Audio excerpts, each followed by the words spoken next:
Hey guys, got some more work done down here. There's a couple things that I was asked, and I'd like to go over real quick. This won't be a very long video. I was asked about, first off, if this was ever used for cattle. It's not. This is just happens to be in the middle of a big pasture my boss owns, and we keep our heifers down here and the calves, and then we move them to a different pasture. But that's why I kind of like this. I'm in the middle of nowhere, and I got a big pasture fence surrounding me, so if my pigs get out, I'm not totally screwed. Okay, so these pigs right here have been asked how old they are and when they'll be ready to be butchered, but I want to go over it. These aren't butcher pigs, these are future breeding stock.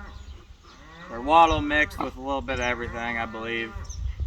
I'm not too sure, but this is one of the fastest growing pigs I've had, and they're about almost 4 months old. So about 160 days, 175 days, these things should be pushing 300 or 325. I kind of want to hold them back a little bit. I don't want to grow them, since I'm going to breed them, I don't want to grow them too crazy. I'm not going to breed them until they're a year old anyways, so they got a long ways to go. A lot of things I see too and that are asked me is how often do I move these pigs around, and really as often as I can, because you'll realize that they'll do this in a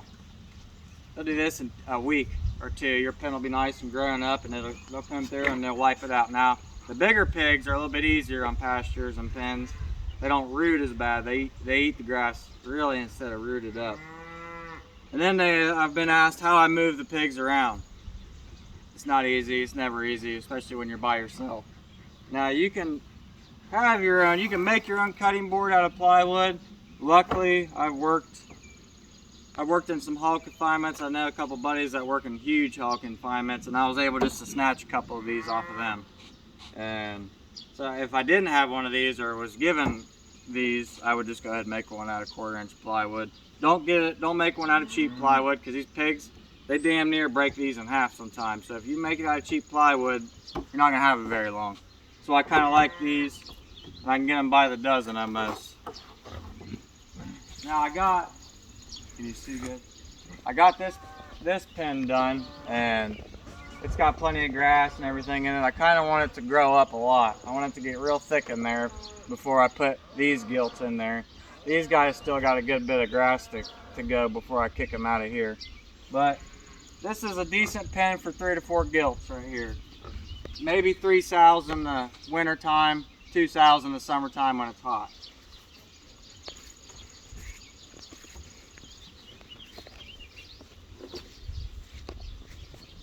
I highly suggest, and I can't talk about this enough. You need a run.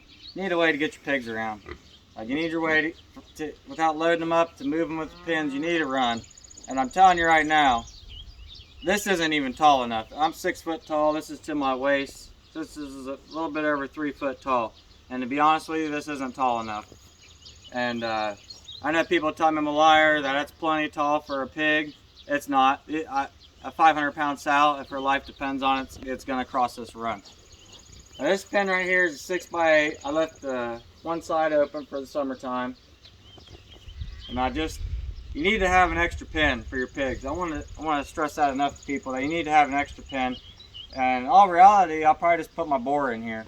And if I need to breed, I'll just bring the sows or the young gilts in here, and I'll breed them in here. Now, the reason why I really like this run here is I have my boar in here still now. She's probably the one sow I got in there. She's probably about out of heat. The one thing you can do when you have your sows like this, and your gilts spread out down through here on each side of these pens, is you can run that boar pig up here. If you think you got one in heat but you don't want to put them in there, you can just have your boar run this. And I'm telling you, that boar will come and he'll heat check these sows. And if one of them's in heat, that sow will just stand right there on the fence, and you'll be able to tell, you'll be able to get in there with them. You'll be able to damn near stand on top of that sow's back, and she'll lock up and not move, and that boar will be standing right there too. That's how you know for sure she's in heat. If you don't have a boar, to my knowledge, you can't breed. If you want to do it artificially, that's fine. I've tried it. I'm looking now, and I can't find any artificial semen, and I found two batches of it in Wisconsin, and they went $200 for 3 tubes of it.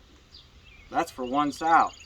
So I don't know how you're doing it or anything. I know I've heard that you get bigger litters out of artificially breeding them, but $200, that doesn't make any sense to me. It's cheaper for me to feed my boar year round than to pay $200 for just to breed a sow one time.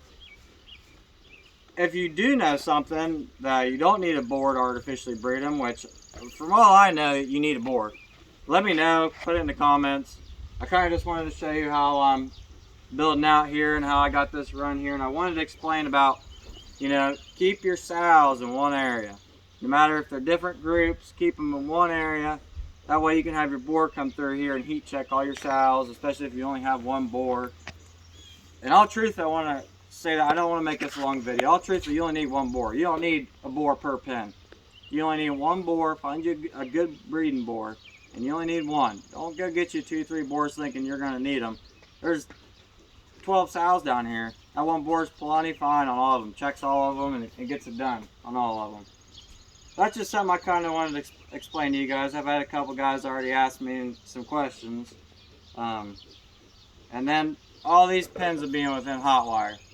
I plan on putting hot wire inside of them because the pigs will get out if you don't. Especially the boar. If he's had enough and he knows that there's a sow over here and he's going to take this and he's either going to rip it down or he's going to climb over top of it, get into the run and rip one of my gates to get to the sow. If you don't believe me, you haven't had a boar running around a hot sow. Because he might rip through electric to get in there too if he wants her bad enough.